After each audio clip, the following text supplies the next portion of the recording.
You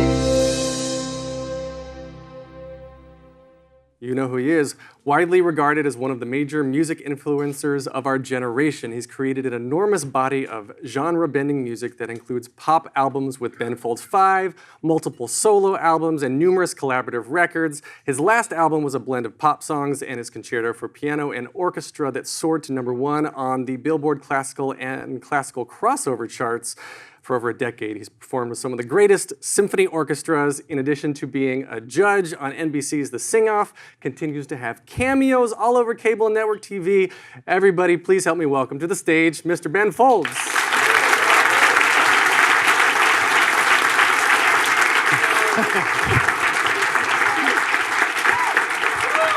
Hi. Good to sit over here. Welcome to Google. Good to be here. Are you enjoying your Diet Cokes and snacks from our micro kitchens? Yeah. It's a good snack and a good Coke. Yeah. Born in North Carolina, in Winston-Salem. I want to kind of start at the beginning of your life, before we get to the career, to talk about a little bit of who you are as a person. So you started playing piano at age 9. When did you walk up to a piano and say, "This is what I want to do"? Well, I'd sort of done that before. Before I had a piano, I was interested in it. Like there was one at school, and every once in a while I got to play on that. I had a friend who his mother was a piano teacher, and she was trying to get him to learn Silent Night on the piano for Christmas, and maybe it was 7 or 8. I picked it out by ear in a living room and was playing it. And she came running in very excited that her son had finally learned that song. And she told my mother, he probably needs to play. He seems to be good at this. So you've always had kind of a natural gift for piano, or just music in general? I loved music. When I was 2 years old, I sat on the floor and listened to 45's records up to 8 hours a day. That's a lot for a 2-year-old. It prompted my grandmother to spring for a child psychologist who confirmed that I was slow. I'm glad they got a laugh. Yes.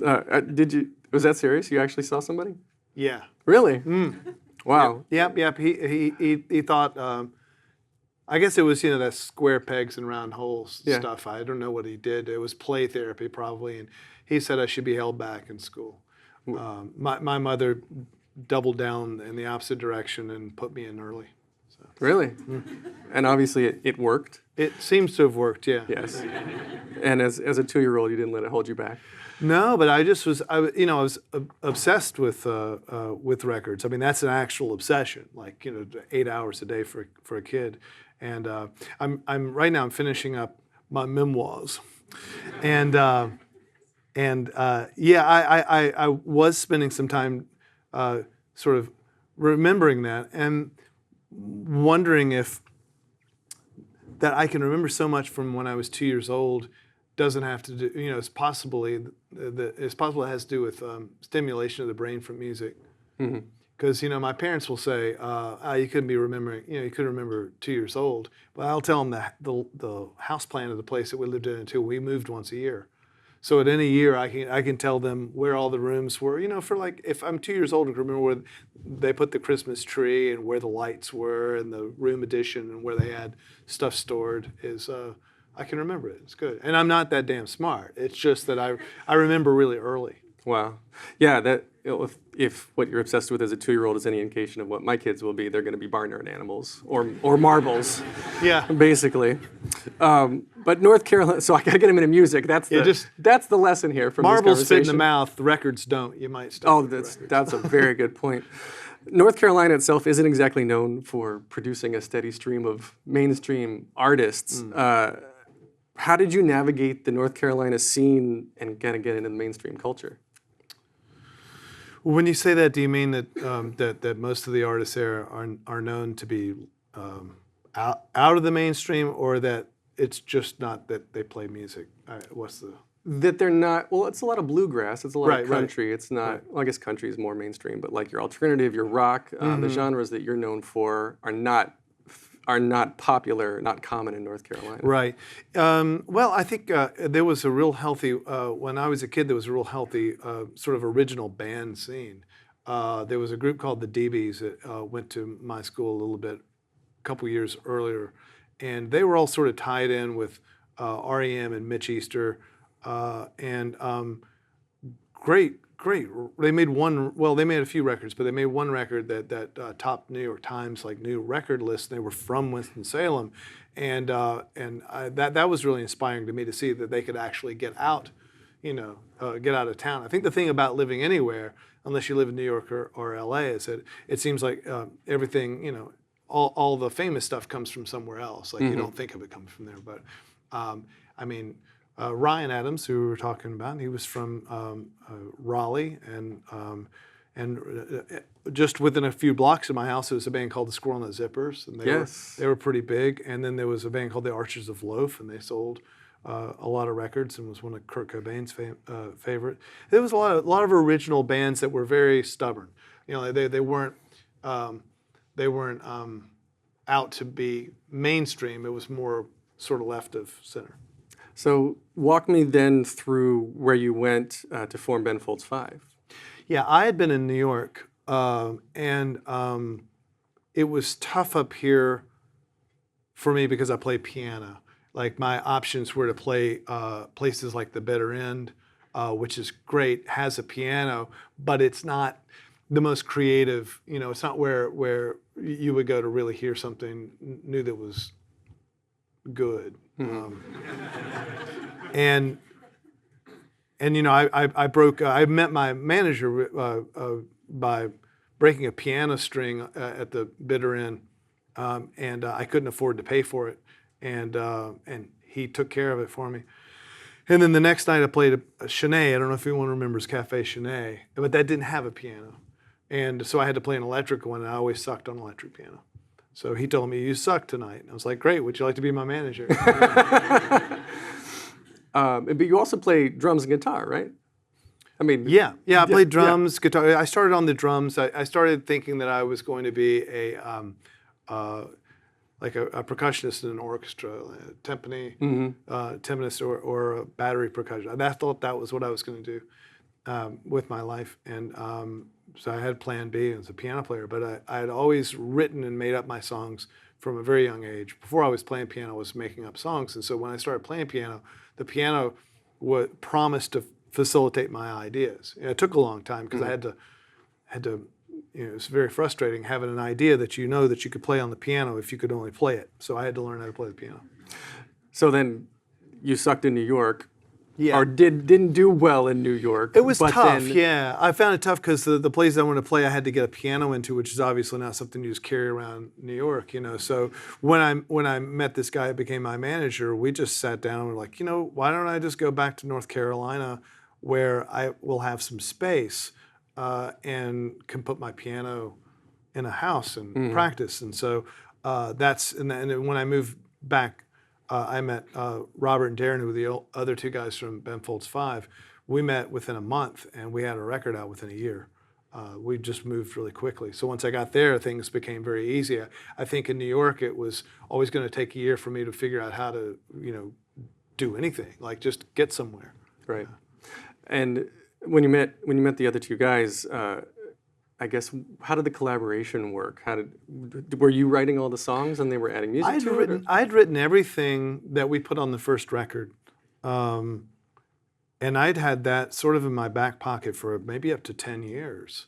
Some of the songs on the first record I wrote when I was 18, 19 years old. And I was waiting tables over most of my 20s. And so when we got together, at first we were going to just like do all new stuff. And then I think it just became obvious that a lot of these songs I had been sitting on for 10 years were kind of hard to beat quickly. So the first album is all, like it usually is, it's all the songs that you had since the beginning. And then the second album, Whatever, Never, Amen, all had to be basically new stuff. So then that was like, that started terrible habit of mine of writing in the studio. And it's a terrible habit. And you compose, but you compose a lot of songs live during your concerts. Yeah. Do you have a track record of having things that you've done in the concerts make their way back onto recorded records? I have a couple times. There are a couple notable ones that are really close.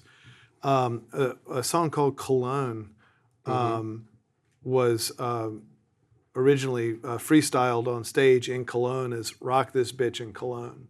And it turned out to be kind of a sad, soft song. It came about because I was on drugs.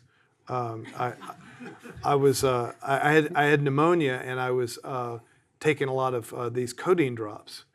And I didn't think they were doing anything, so the doctor said, it takes 6 codeine drops and you'll stop coughing, and it didn't really work. So the next night in Cologne, I took like 20. And so I was trying to freestyle a song, and all I could do was laugh. I could nothing. It was terrible. It was like total waste of everyone's time and money.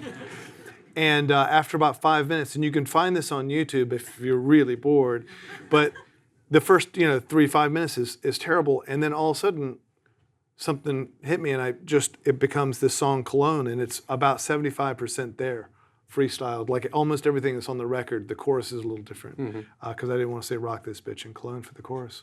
But and there's another one called Effington, which was, I'd say, I don't know, how do you quantify those things? 80% composed, freestyled, and usually they're not that tidy, and I'll take an idea that came about at a show, often use that because I think that you're in a different headspace to sort of freestyle in front of an audience. Usually if I've been playing for an hour, feel comfortable with the audience, and that's the point that I do it, that's a different headspace than sitting by yourself and writing. So I've found a lot of good stuff has come that way. But recently I was thinking about this because there was a comedian in the UK. I guess he's famous. He had a shit ton of followers. And he accused me of ripping off one of my songs. And all these people were piling on. This is a couple years ago. And the person they said that I'd ripped off, I'd never heard of. So I went and listened to this person that I'd ripped off. And I realized that this song that I had supposedly ripped off was from way later than when I had come up with it on stage. So I just went to YouTube, and I found when I freestyled it, and I sent it to this comedian. I was like, look, this is from 2011. I made most of this up on stage, so stop. And he's like, oh, sorry, mate. Yeah. So you were many years with Ben Folds 5, and then can you talk about why you guys decided to go separate ways? Is that something you want to talk about? Yeah, I mean, I think overall it was because, as I described, we got together really quickly. It was a mercenary thing. I wanted to start a band. These are the first 2 guys I met. I didn't even hear them play when I committed to play in a band with them. I was just in that space. I was like, I got to get it done. I got to get it done. They looked like rock stars. I heard they were pretty good. And we didn't have necessarily all that much in common. So it was 6 years of being, in each other's back pockets financially. You're living in a bus 2 inches from the other guy. We got along fine, but we just didn't have all that much in common. Yeah. And so I think after our 3rd album, although it wasn't a great commercial success, it was also not a great critical success. Usually you get one of the 2. We didn't manage one of them. And it just looked like, this is probably, we should probably sell while stocks are not as low as they will get. And so we just called it. I think it was 3 emails and we were done. And I didn't expect it, but one day Darren wrote and said, I don't think I want to do it anymore. And then Robert said, well, if he doesn't want to do it anymore, then I don't want to. And it's like, okay, well, I guess I don't want to do it anymore. So then I took all my songs, which were meant for the band, did them myself, Rockin' the Suburbs. And so Rockin' the Suburbs actually was released on 9/11. That's right. Which Do you think was it the album? Was it the songs that you think were responsible for it not doing well commercially, or was it all tied to the 9/11 happenstance? Because ultimately, Rock in the Suburbs, by the way, is one of my all-time favorite albums. Thank you. Well, it was a. It didn't do well over its first year, but it had an interesting way of hanging on for a long time, and so it's become kind of one of my, if I had to run out of a burning building with, 2 albums to my name, it would have to be Rock in the Suburbs and the band's first album. I don't think I could have a career without either one of those. Those are necessary for me to exist, I think. But I don't know. I mean, a lot of it was the release. I mean, already when you go solo from a band, you're at it's not an easy place. It's assumed that you're not going to do well, I think. Usually. Well, I feel like people want soloists to fail when they leave the band because they'd rather have the band. Yeah, I think so. I mean, I think I've always been like that too. So I knew that when I put the album out, I was like, okay, have at it. But and also you feel like I made that record when I was 33. I felt like I'd aged out of the music business. I don't know why I thought that was aged out at 33 because. I'm older than that now, and I'm okay. But yeah, I think too. It was the other thing was at the end of each decade, there's a obvious sort of changing of the rock and roll guard. Like everyone, all the hairy chest screaming guys in the 70s were out as of the 80s, and all the sort of new wave artists were out as of the 90s, and the grungers were out at when the aughts came. It's just always so. And when you put out a record like 2001 and you're a 90s band, it's it's uphill from there. But I think what's really been good for me is just doing different things. Like I at that point I didn't try to just do solo records. I tried to do other things. Well, that's what I was going to get into. It's a good segue. Thank you. Yeah, I had a feeling that you've done tons of collaborations. Yeah. You've collaborations with other artists, but also you're crossing genre boundaries all the time, often with these collaborations. Like you've helped William Shatner produce a record. You've worked with Weird Al, Amanda Palmer, Sarah Bareilles, which of course has done her own Broadway to pop crossover, Cake, and of course Nick Hornby. How do you choose what you want to work on who you want to work on it with? Well, it's the who first, and it's usually circumstantial. Like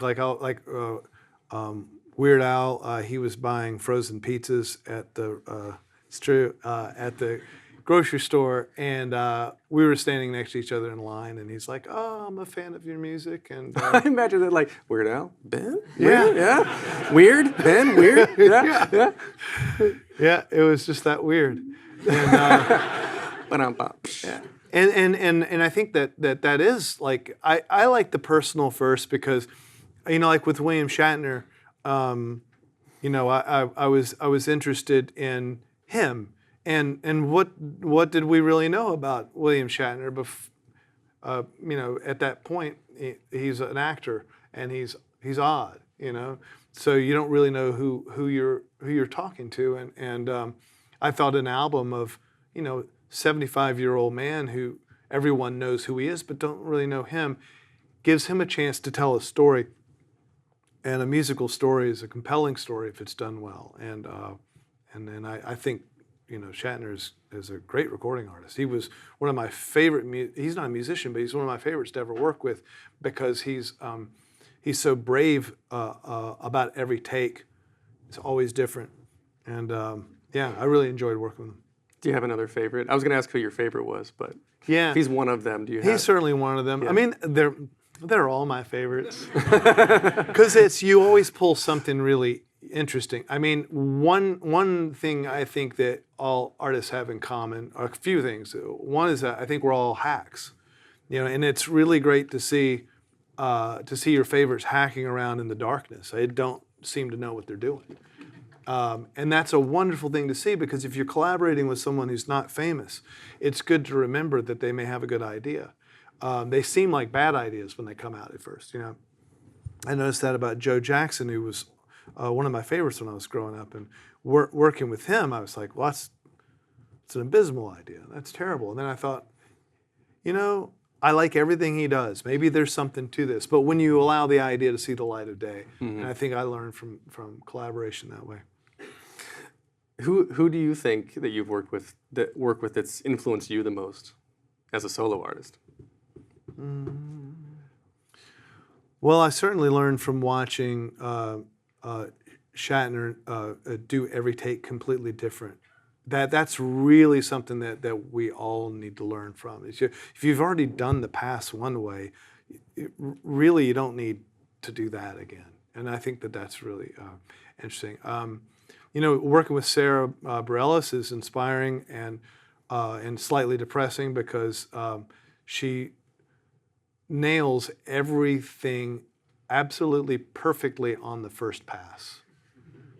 She's the most technically proficient performer I've ever worked with, and that there's nothing that you want more out of it than what you hear on the first pass in any way.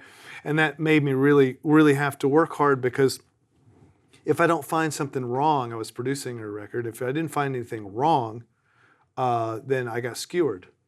You know, it's like, so I got really careful about it. Like, she'd do a pass, I'd be reading the lyrics, and I'd circle stuff. It's like, slightly flat, not really, but okay, slightly flat.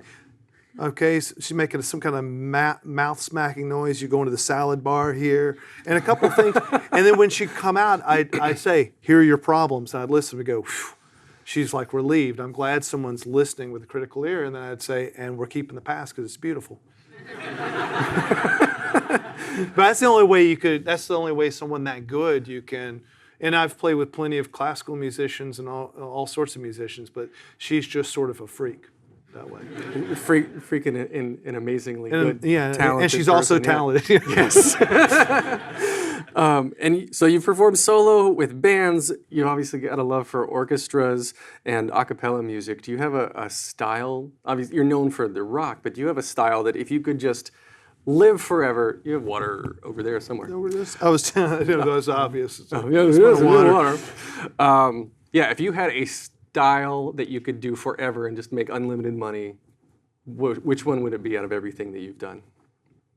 I'm still on the unlimited money part. I never thought about that. I wouldn't. I don't have a favorite anything. I don't have a favorite style. I don't rage against style. I mean, like, I think it's cool because when I go to buy a record, I kind of like to know if it's a country record or jazz record. Like, I'm not one of those artists who's like, I can't be defined.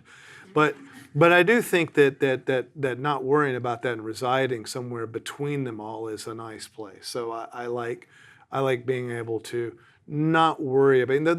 That's very low resolution creativity. If you're thinking about you've got 5 styles and there's so much that falls between the crack of all of those.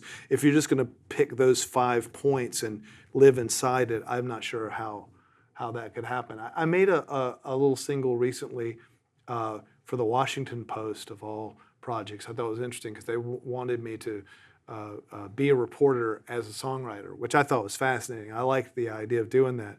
And what wasn't noticed, which I thought was kind of interesting about the song, is I felt like it was resoundingly, it resided in like folk music. And no one said, most of the time I make something that I feel like is in a style, people will comment. And I felt, well, that either means that I can do whatever style I feel like and no one even notices it anymore, or I don't know what. But I thought it was an interesting thing because I expected, it's like I had a tap dancer being the drummer. It had fiddle and banjo in it. And I would have thought that would have been a notable, like, the peanut gallery had been like, oh, now he's going to make country records. But no one said a thing. So maybe I can do what I want now. I don't know. For your next album, then, I'll plant the idea to write the song as an engineer. Yeah. So it's not a bad idea. Yeah, right? You can call it ones and zeros. There you go. There's your title. That's pretty good. In 2009, you were a judge on the Sing-Off. And you also released Ben Folds Presents A Cappella. Do you have a special place for a cappella music? I was really, I mean, still am interested in it, but my interest in a cappella was, kind of self-centered because they were, so many university a cappella groups were covering my music.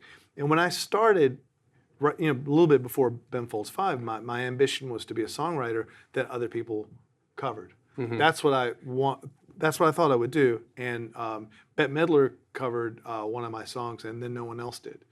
And that's not bad. I mean, Yellow Card did. So Bette Midler and Yellow Card. That has been the extent. And hundreds and hundreds of a cappella groups from universities.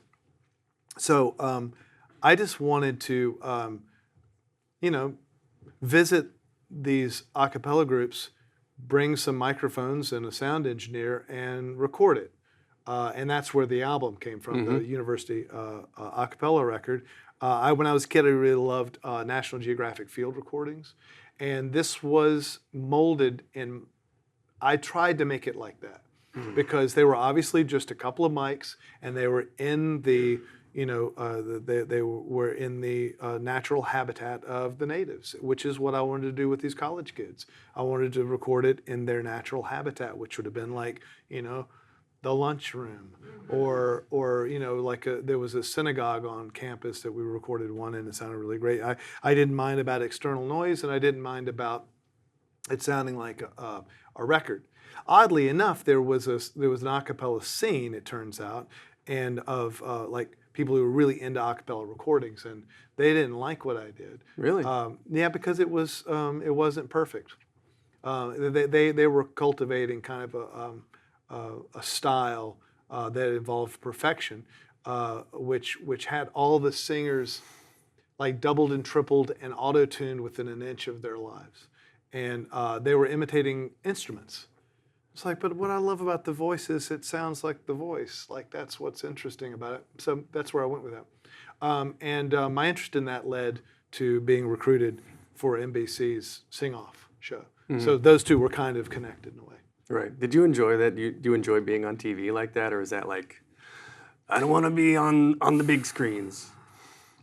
It was interesting because it's so cheesy. And but so many people love it. But that's what I was going to say. Like, I actually kind of embraced that. Like, because I had to ask myself, like, because I was trying to decide whether I was going to accept this or not. At the end of the day, listening to great music and commenting on it with the hopes to possibly improve it or add perspective for the people who performed it, didn't seem cheesy at all, and the format itself, is a formula, and so I was judging it from that perspective, and I was hard on it. But once I got in it, I really did enjoy it. You have a very short period of time, a window with which to hear precisely what's going on with the entire group, like the whole rhythm section. It's not like, one of the, like American Idol or something where they're not judging the bed, the arrangement. They're just judging whether the singer, brought it or not. And in this case, I got to really listen and do what I feel like is one of the things I'm best at, which is listening to a performance and having some clarity as to what might be the next step. Because people who perform, especially on television, they don't know what they've just done. No idea. They feel like they've just gone backwards through a car wash with a bag over their head. They have no idea where they are.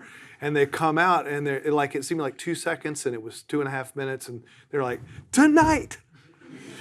The hell has happened, And so to have someone in front of you say, I know you were wondering where you were sliding, your tenor wasn't flat, your bassist was sharp. And so then you started moving that way. You got nervous, and these things, the legs got pulled out from underneath it, and over the course of 2.5 minutes, you rushed. So just tell them the basics that are really, really obvious to, obstacles to communicating the songs were really interesting to me, and I really enjoyed doing it. It's really hard, too, because you have 2 other judges, and they're noticing things. Mm-hmm. And you never know what order you're going to get chosen in. So, those to the show would say the 2 others first, and they'd say everything that I was going to say. So then I just have to make up some stupid joke and move on. But if they got to me first, then I got to, I had a wider field of what to say. But no, I enjoyed it. I thought it was good. It lasted, I think I did it for 4 seasons. And then they replaced me on the last one, and then I think they threw the set away, and that was that. So talking about education as well, you're an outspoken champion for arts education and music therapy funding in our nation's public schools. 2016, you were the only one to hold the distinction to appear in both national political conventions. Yep. Advocating for arts education. How did that happen? Well, Americans for the Arts, who I work with a lot, had a slot on both, and said it's kind of weird, but if you want to do both, that might be a good idea. And I thought it was a good idea. And in fact, I learned a lot that way. I mean, my sort of, my buddy for the day was Mike Huckabee at the Republican National Convention, and I found him to be a really very eloquently spoken about arts funding. Outside of that, I don't know, but for that, he's very good at, and it made me realize it kind of drove home that as a musician, if I'm going to go and sit across from senators and congressmen and try to convince them to keep public schools, arts education healthy in public schools and arts funding in general.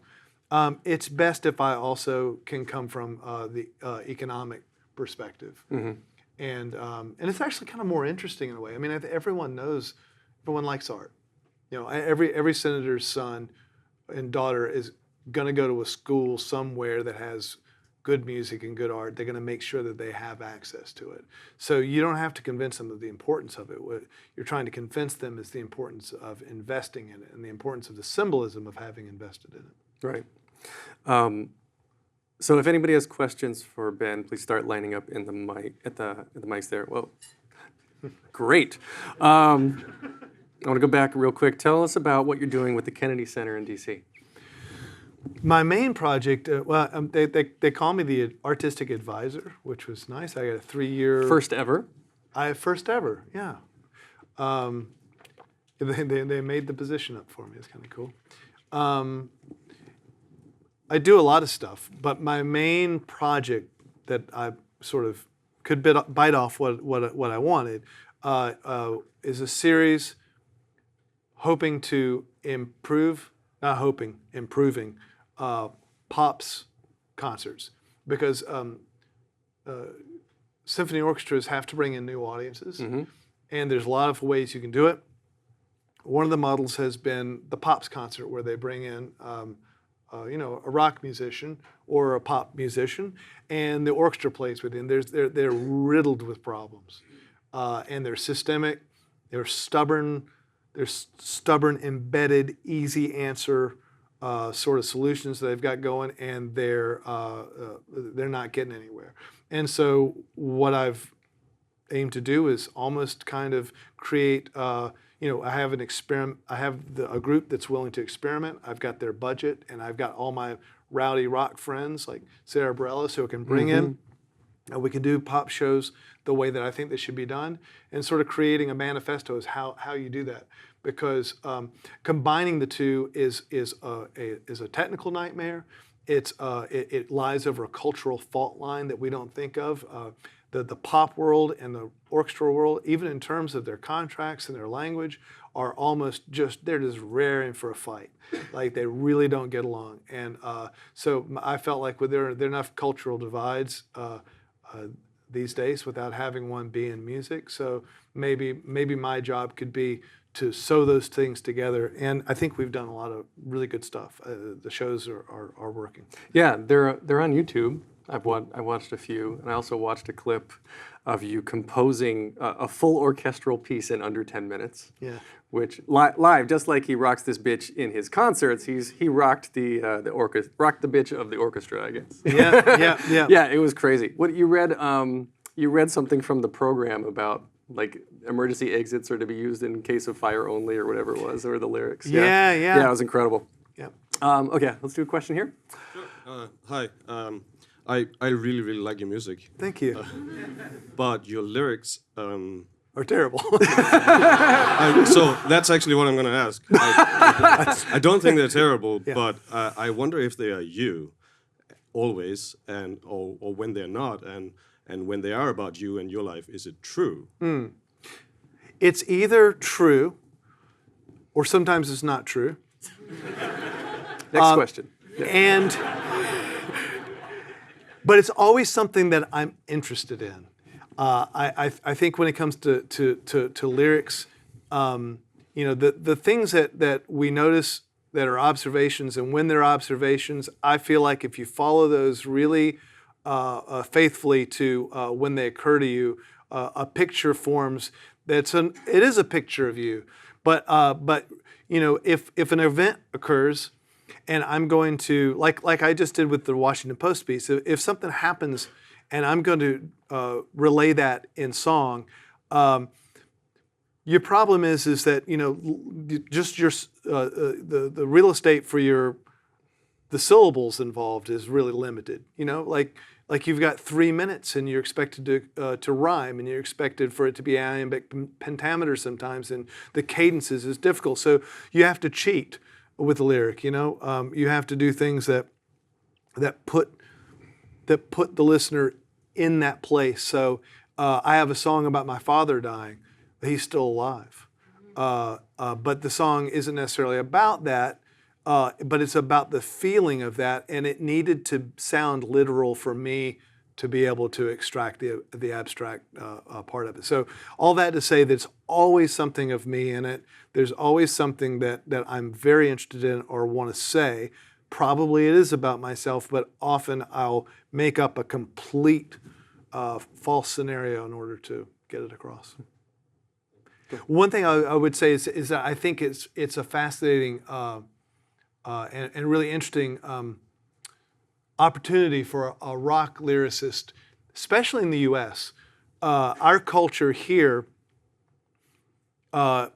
we kind of expect our rock writers, to be singing the truth.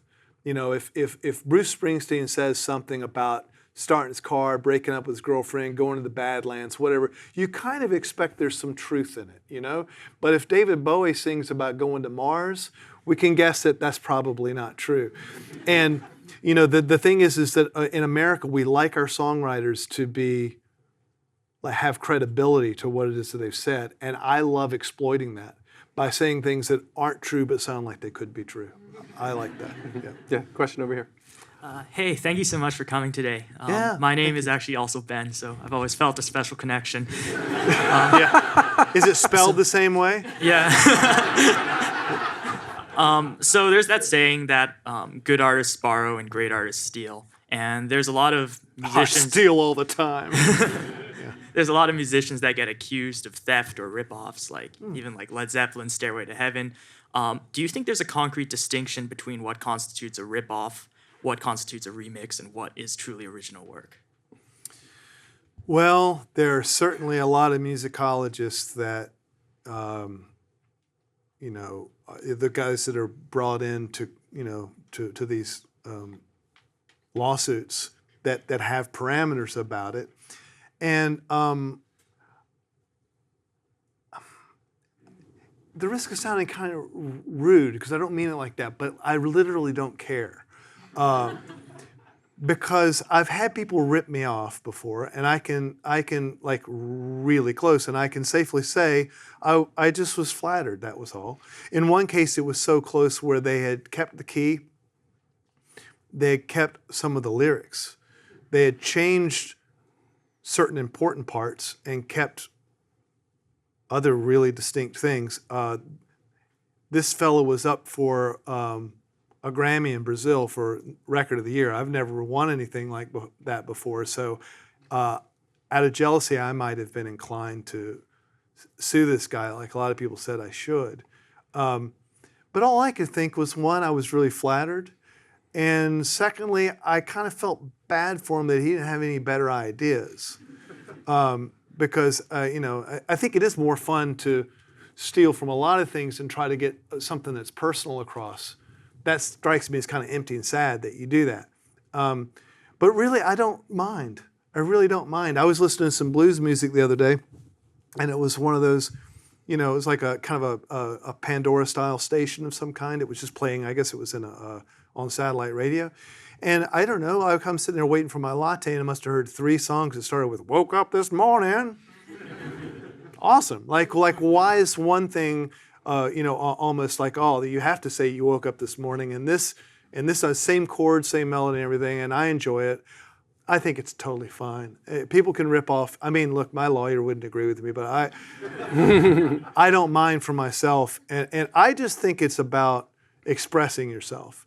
And if expressing yourself uniquely, oddly for some reason, would be copying someone note for note and changing one note, and that particular note said something really solid, I'm down. I'm fine. I don't like this ownership stuff, even though the ownership stuff obviously affects my livelihood, you know, so it's hard for me to reconcile the two. But no, I don't mind. Like, I don't see any distinctions. I think ripping off, borrowing, it's all the same. It's all music. I'm fine with it. Got it. Thank you so much. Thank you. Something that I've always respected about you actually is it's never come across to me as you've been doing things just for the money. It's because you love the arts, you love music, you love helping and educating. So I Thank you. applaud you for that. And I also want your help with my song. It starts with I thought about the Navy. Oh yeah, you've got it. Yeah, you've got it. Put it in A flat. Yeah. Question over here. So Lonely Avenue, your collaboration with Nick Hornby, I think is one of the maybe greatest concept albums of all time. Well, thank you. Brilliantly executed in that bridging an author and a musician into this thing. So is there going to be a Lonely Avenue 2? Like, it seems like there's a whole lot of stories he wants to tell. And if there were another author you were going to collaborate with, who would that be? Well, Neil Gaiman and I have been talking about making a record for a long time. Yes, do that. Leave now and do that. It's good advice. It would sell. Yeah, 2 bits. Yeah, I mean, Neil's actually got a neat voice. And Neil thought he might want to be a rock star when he first started out, when he started out, you know, making comic books or graphic, you know, pieces, and that's where his heart was, and he thought he would be a rock star. And his voice is, I think, outstanding. I love it. So I would just play piano for him. We'd write the songs together. I see him once a year on average, and we talk about how we're going to make the record, and this has been about 10 of those now. So it's been, you know, we really do need to do it. Thank you for reminding me and encouraging me. And as far as Nick Hornby, you know, it's the same with us. We talk a lot about making another thing. I think that we felt like the next step would be to make a musical. And so, you know, we've been procrastinating on that for some time. But I think we're both scared of probably unfortunately have the same fear of musicals, which is not good. One of the two has to be fearless. But we're really both scared to death of the genre, both for how it could get out of control and be like that. You know, like some people have control over it. Like, you know, I mean, there's nothing at all cheesy about Hamilton. It's just brilliant. And there are some that can be big without the gestures, but I don't think Nick and I know enough about it. Anyway, You need a creative team. We need a creative team.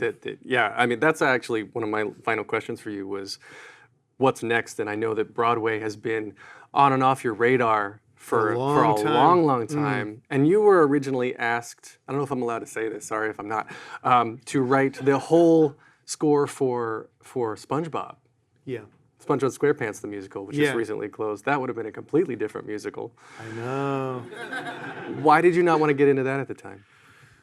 That was one of many I've been approached with. It looked, I mean, I liked SpongeBob and everything, and those guys they're hip, like they get it.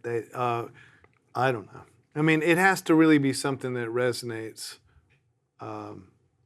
with me. That's all. I don't know. I don't know what it's going to take, but something. I mean, the whole. I think the first, I've had lunch meetings with them all since like 1997. Like I've been thinking about this for a long time. And I think the longer it goes and the more choices I get, the less likely it is I'll ever do it. Because if I just walked into town as a 20-something and I got any one of these offers I've ever gotten, I would put everything into making that musical. But then you're like, well, that guy's pretty good and that one is pretty good and that was a great musical and I really like this one. I don't know anymore. I'm totally confused. You got to find a set of producers that's going to like light a fire under your ass. How many people here want to see him write Broadway? Yeah? Yeah. It's a couple people. So we're running short on time. So let's, quick questions, yeah? Yeah, I think it's a quick one. Yeah. So I'm a big fan of the show You're the Worst, and in particular, your performance on the show. And I'm just curious, like, how you ended up there, and any sneak peeks into the next season. Are you alive? Has the last one that we filmed come out? Oh. I did another one. I'm sure they don't mind me saying that. I think it's towards the end of the season. And yeah, I still have a pulse in this one. And we've also talked about if it ever goes further, how close we can get to not being alive. But for anyone that doesn't know, they just turned my character into some guy who moved straight from North Carolina, where I'm really from, to LA, is very jealous that Moby is recognized and I'm not. And I'm just really impressed with mixed drinks. The weird thing about that is just this sort of, he creates this weird little world where for some reason they don't have mixed drinks in North Carolina. I'm like, wow, you can get alcohol here. And I just drink everything. Yeah, this next one, we went crazy. Yeah, yeah, it's fun. Thanks for watching. I enjoy it. I had a kid the other day ordering coffee, and she goes, "Are you the guy that plays Ben Folds on You're the Worst?" That's me. It's the best way to get recognized. Yeah, over here. Another Ben over here. Hello. Are you Ben? I'm also a Ben. I think most of your fans are named Ben, apparently. That's awesome. I actually have two questions at a time. It's short. Maybe you can choose one or combine them into one mega answer of some sort. One question is that you're one of the few people that's been on the radio for the last 30 years who knows lots of chords and jazz chords and knows how to drive from a verse to a chorus. How do you feel that pop music has sort of left all these different chords behind? And yeah. Most songs have one repeating chord progression. Number two, quite different. I always admired that when you sang, it felt like it was actually you, like your voice, a part of your talking, but on notes. How did you find your singing voice? Well, thanks. I think those are two really neat points about music in general. The singing thing is that I didn't think I was going to be a singer. I thought I would write songs for other people. And so the bands that I played in to begin with, I made sure I was, they had singers. Like I always, played in various bands, and we'd always, one or two of the guys in the band would have great voices, and they would do singery things. Like they sang loudly, they used vibrato, they did little riffs and stuff, and I thought that would be a good thing. Like I hear the song in my head, and I think, oh, if this has a great singer, then that'll be a great thing. But it wasn't that satisfying to hear them do that. I would make tapes for them where I would say, here's how the song goes. And the song would just be humbly speak singing would be it. And I think that the recordings started showing themselves to be a lot more interesting than what we were coming up with. And so I would try to get the singers to not sing, to speak on pitches. I also had sort of a little bit of a piano mentor for about a year at school. I wasn't majoring in piano, but for one year before this guy retired, he gave me a full scholarship to just study piano with him. And most of the time we didn't study piano, we just talked about music. And he asked me if I'd considered how great this guy he had just heard. He goes, I recently heard a young man by the name of Eric Clapton. Have you heard of him? I was like, yeah, I've heard of Eric Clapton. and he said, he seems to me to speak on pitches, which is interesting because it gives more weight to the things that he's singing about. Why would a man like that be singing at all unless he had something to say. And I thought that's kind of interesting. And I think that those things, I adopted those things. As far as chords go, I've always loved harmony and chords. And, it can be its own puzzle, the harmony and moving key centers, and they mean different things. And I think that rock and roll music has, sort of like with the voice, there can be an assumption that someone who just plays one chord must have more to say, and that by distracting yourself with the frivolity of trying to drive yourself through different key centers, and you're making music into a Rubik's cube somehow, or it's too much ornamentation. I think there's I think Bob Dylan might have had a lot to do with that, in that you hear someone like Dylan, who the simplicity is part of what's great. He seems like he knows what he's talking about, and he sounds wise, and almost sounds like, I can't be bothered with all these chords, and I've got something to say. I don't have time for this little hobby. And so by the time I came through, it was really not cool to play any more than a couple chords, three chords, and this was during the grunge period, and so that's all I needed to use more chords. That kind of pissed me off. I felt like, oh, I'm not allowed. All right, punk rock, let's do this. So I would just really flex that part because I thought it was pretty, and there's all sorts of subversion, and in the punk rock culture, playing piano in itself was offensive. So, we would play, that's what we booked. We just booked punk rock kind of grunge clubs during most of the 90s. And I loved looking out and playing jazz chords and it's like, that's nice. I enjoyed that. Cool. All right, yeah. Final quick question, and then we get to some performances. All right. So I was always interested in how just creative a lot of your music is, and I'm a hobbyist composer, and sometimes I get stuck into doing kind of similar song structures or similar chords. So I was wondering if you had any tips that maybe you use to try and get yourself to be more creative. Drugs. Well, I don't think that using the same structure over and over again necessarily has to do anything with the creative part. I think you can be really, really creative within a really confined sort of structure. You could decide that you were the guy who was AAB, guy, and you were going to write it all in the same key, and that would be fine. If you feel like that's limiting you in some way, then I don't know. I think it's important to remember that a song is there to communicate a thing, and that it needn't do any more than that.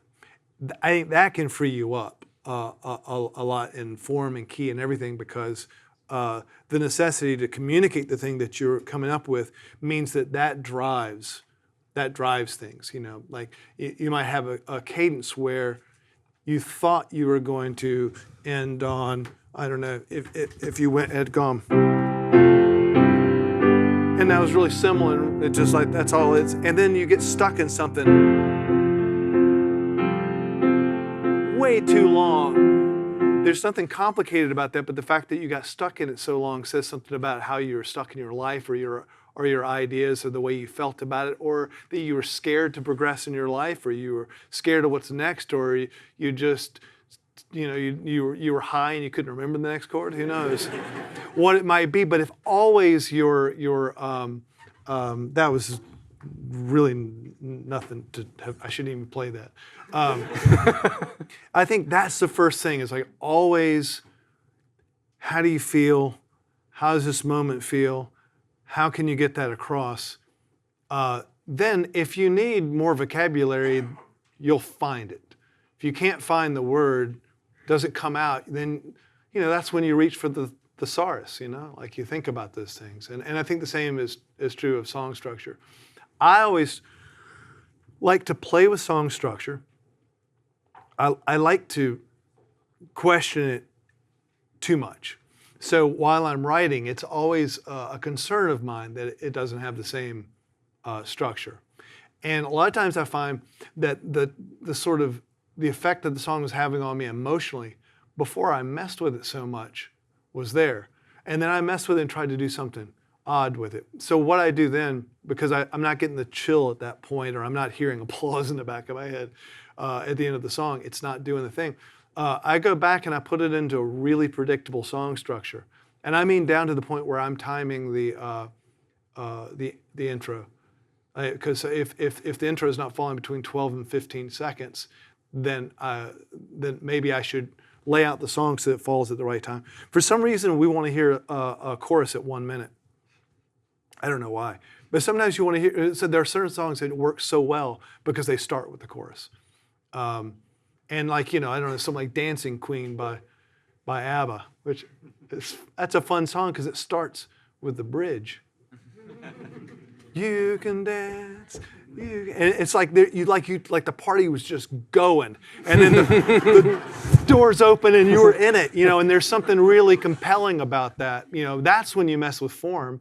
Otherwise, I think the form can be your friend. That's as much as that's my whole upload on form there. That's great. Yeah. Thanks.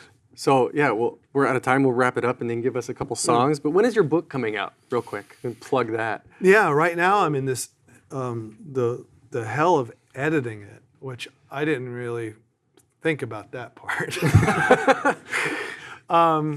It should come out in September next year. Great. Everyone, September 2019, buy the book. And then we didn't get into photography. You're an amazing photographer, which we can see on benfolds.com, online. Get your music. You're on Instagram up here, Merkin Pianist. And then, of course, I'll keep an eye out for you on the Broadway stage. It's going to happen, man. At some it's got to point, happen. I'll make one at some point. All right. How do you want everyone to ask you what songs to play? Shout it Politely. out. Paper Airplane. Okay. Those are the three. Oh wait, you got an actual Paper Airplane. Oh. There you go. If it's something I don't want to play, then that's it. Okay. All right. Yeah. See, I did this whole tour, the Paper Airplane Request Tour, and I found two distinct camps. Either they're, well, maybe three. They're either the songs that everyone knows are the most popular, which makes sense for a request. Or there's a type where they're trying to fool me and find something on the internet that I wrote when I was 16. And then, of course, depending on where you play, it's a lot of people want to hear Piano Man.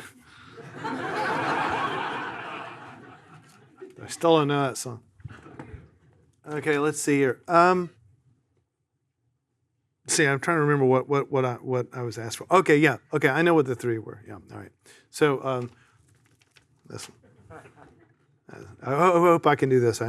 I've just been editing and in my room all by myself. I hadn't even had to talk to people, much less sit down and play music. So let's see what happens. If it's no good, I'm sorry.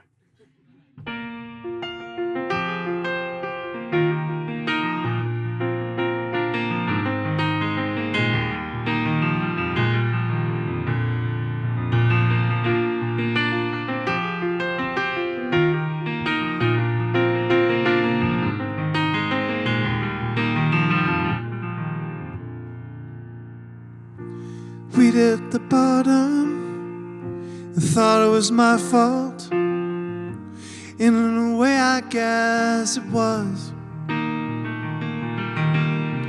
And it's now finding out what it was all about.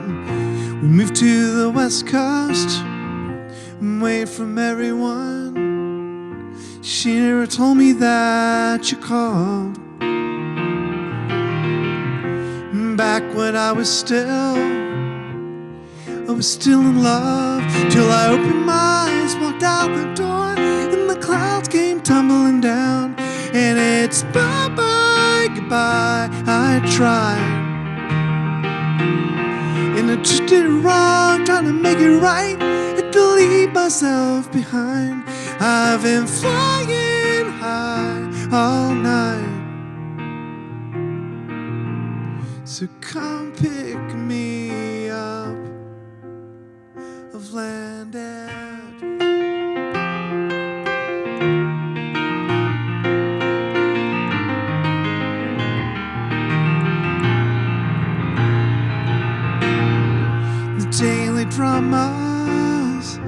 she made from nothing, so nothing ever made them right.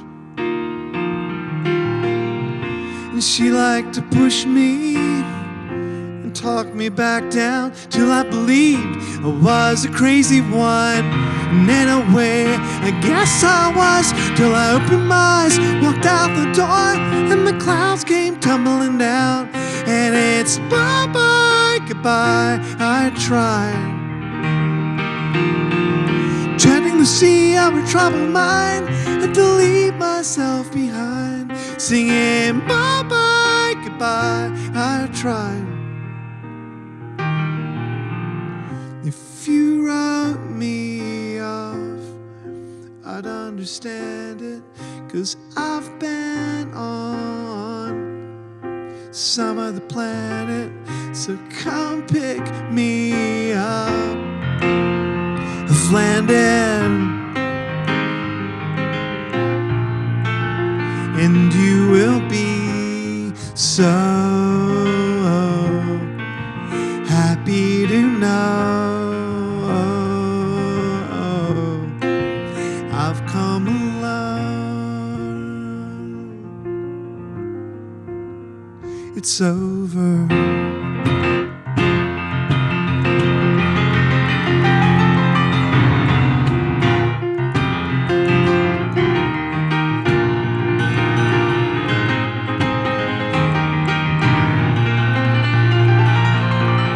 I opened my eyes, walked out the door, and the clouds came tumbling down.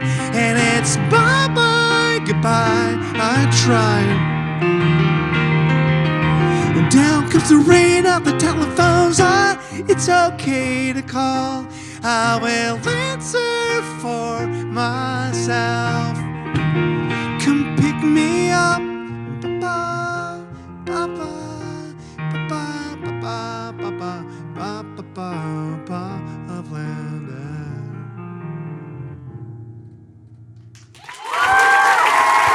Thank you.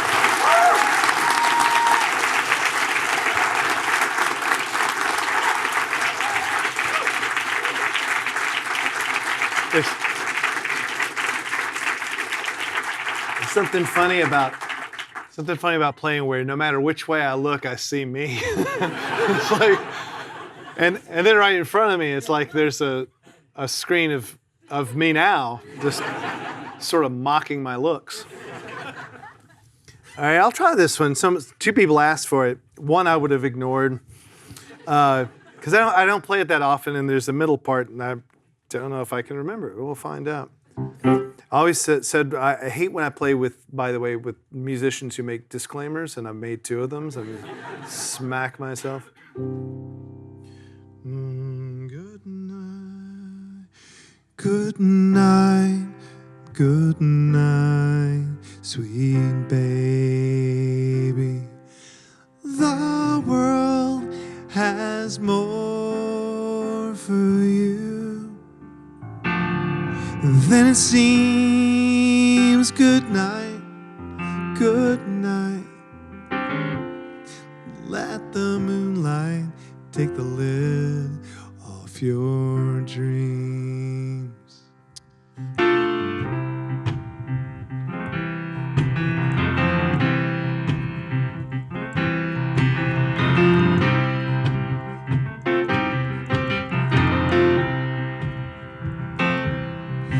We took a small flight in the middle of the night from one tiny place to another. And my parents, they remained at the shack with Lorraine and my aunt and my grandpa and brother. We walked past the tarmac and boarded the craft. The rain had me chilled to the bones. Just the 3 of us took flight that night. Uncle Richard, me and and James Earl Jones.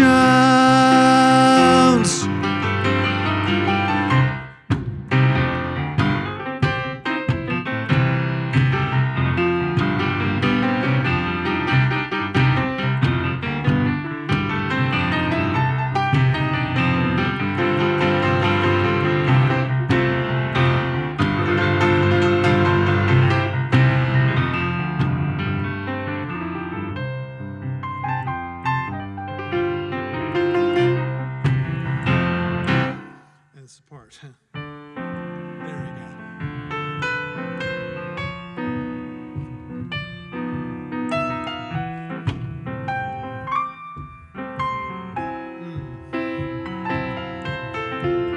Shit.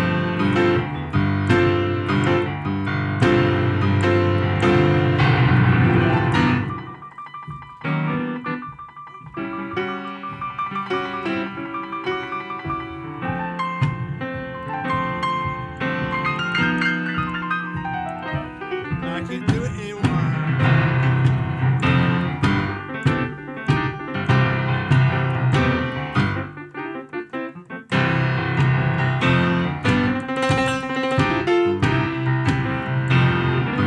And the pilot, he gave me a blanket, and the tall, dark man sang to me in deep, rich tones.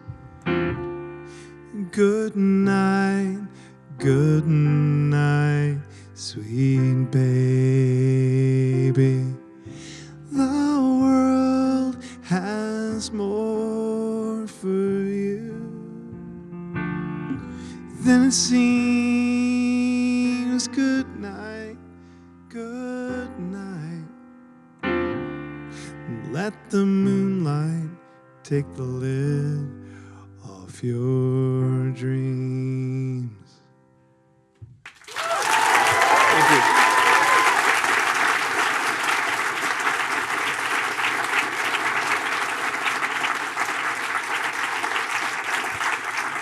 So, that little riff, I totally screwed up, was something that I came up with when I was about 13, and I could do when I was 13.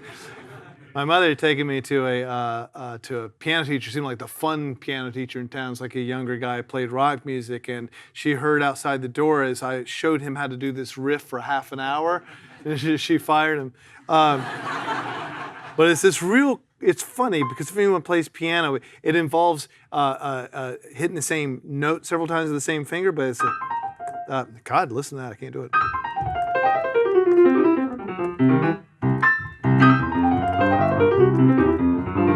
That's what I was doing at 13, and okay, anyway, all right, next, thank you. And this one, by request as well. And I guess that's the third one, the last one. I'm not going to count the riff. Kids, that's for free. Well, I thought about the army. Dad said, son, you're oh so high. Can you say fuck over this? That's okay. Well, I thought about the army. Dad said, son, you're fucking high. And I thought, yeah, there's a first for everything. So I took my old man's advice. 3 sad semesters. It was only 15 grand. Spent in bed, I thought about the army. I dropped out, I joined a band instead.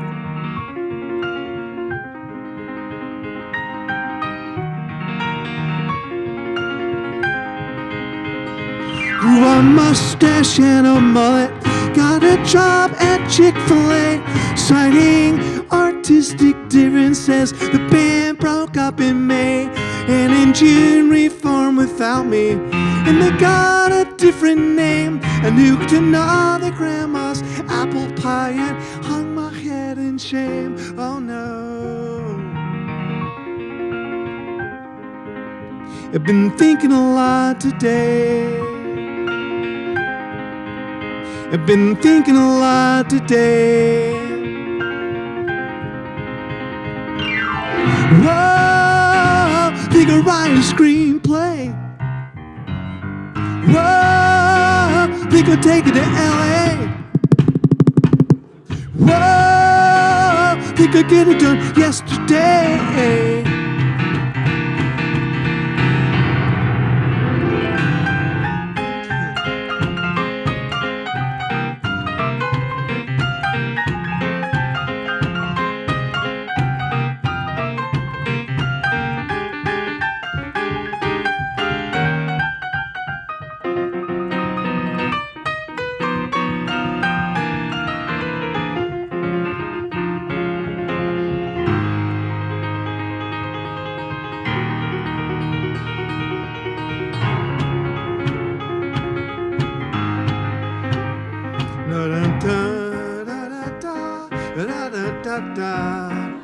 Nice.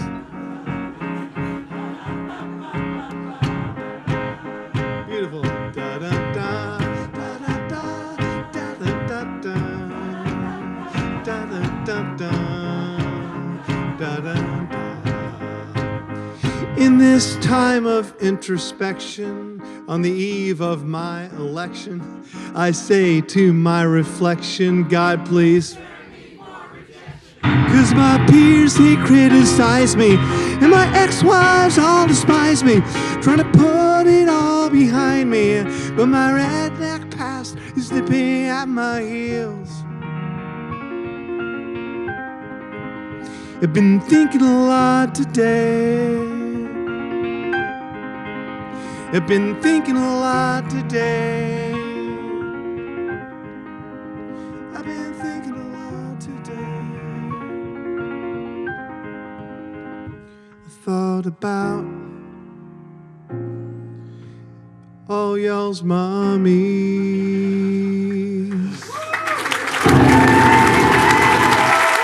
Thank you very much. Keep it going! Thank you. That was wonderful. Thank you very So much. good. Thank you.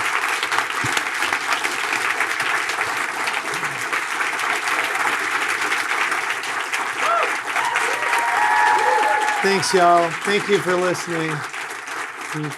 Have a nice remainder of your Wednesday. It is Wednesday. Yes.